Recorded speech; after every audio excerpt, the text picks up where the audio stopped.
Assalamualaikum warahmatullahi wabarakatuh. Kedua, rezeki yang didapatkan dengan bersyukur. Dua, dengan syukur.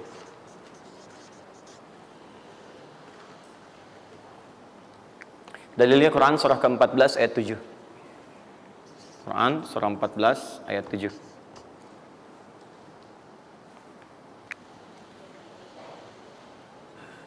Yang saya kotaki itu yang dihafal ya. Yang saya kotaki itu yang dihafal.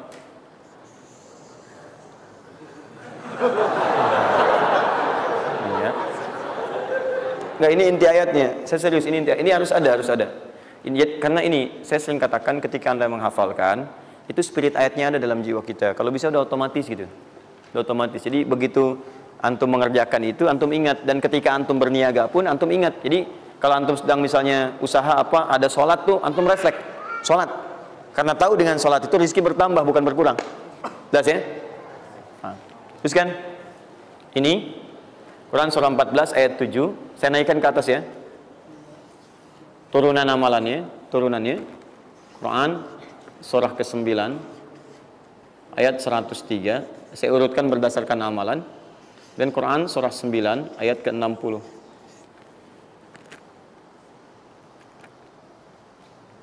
Sudah?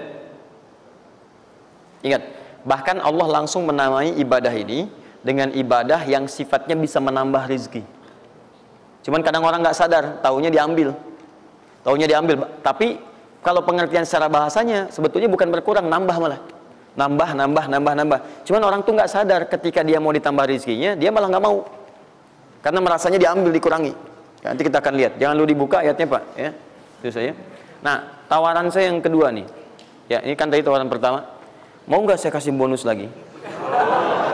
Nah, saya serius. Ketika Anda kerjakan, penambahannya langsung minimal 700 kali lipat nilainya. Mau? Alhamdulillah. Sama, ini 3, ini pun harus 3. Ya. Quran surah kedua ayat 261 sampai 263. Nah, ini saya kotakin.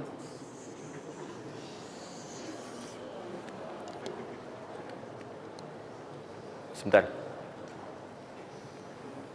Quran surah kedua ayat 261 sampai 263. Saya mohon izin ya, saya lihat dulu satu. Supaya nggak online maksud saya. Pokoknya Anda online ada masalah dengan saya nanti. Nanti saya kasih di akhir, rumus cepat menghafalkan. Sudah? Tahan. 2. Nah, yang ketiga, nanti saya simpan dulu aja supaya Anda fokus yang ini dulu untuk berlatih selama sepekan. Ya, berlatih selama sepekan. Supaya nanti, karena yang ketiga ini lebih cepat lagi. Lebih cepat. Saya khawatir Anda melakukan lompatan langsung pada yang ketiga. Nah, persoalannya kita mesti berurut karena yang satu dengan dua ini keduanya saling bersinergi. Begitu yang kedua udah dapet, yang ketiga lebih mudah. Ya, karena sudah punya kebiasaan dari yang pertama tadi. Kalau saya munculkan yang ketiga sekarang, maka persoalan terbesarnya adalah kebanyakan orang nanti akan meninggalkan yang ini yang paling bahaya. Semuanya pada di masjid aja gitu kan, dan sebagainya. Jadi nggak ada di kantor kosong, di bank kosong. Jadi hilanglah kehidupan di muka bumi. Ya. Jelas ya? Nanti kalau ini udah enak, nanti saya turunkan ini yang dikejar oleh sahabat kemudian. Sampai Utsman bin Affan, Abdurrahman bin Auf tuh hobinya cuma nungguin tahajud aja. Nungguin tahajud, datang. Bukan nggak kerja. Karena semuanya sudah melewati batas ini. Ini udah selesai, mereka pindah pada level yang ketiga. Itu kalau tiap malam lomba, dikisahkan oleh Imam An-Nawawi dalam kitabnya Tibyan, itu lomba dengan Abdurrahman bin Auf, Tamim Ad-Dari, itu tiap malam paling minimal sekali khatam Al-Quran dalam tahajudnya. Tapi dahsyatnya, besoknya, sekiannya itu selalu datang. 60, kalau kita sekarang 60 kontainer datang, isinya emas, perak, berlian, macam-macam. Ya, kebayanglah kalau ke PTM datang 60 kontainer isinya emas, perak. Makanya nggak ada yang dikasih lagi.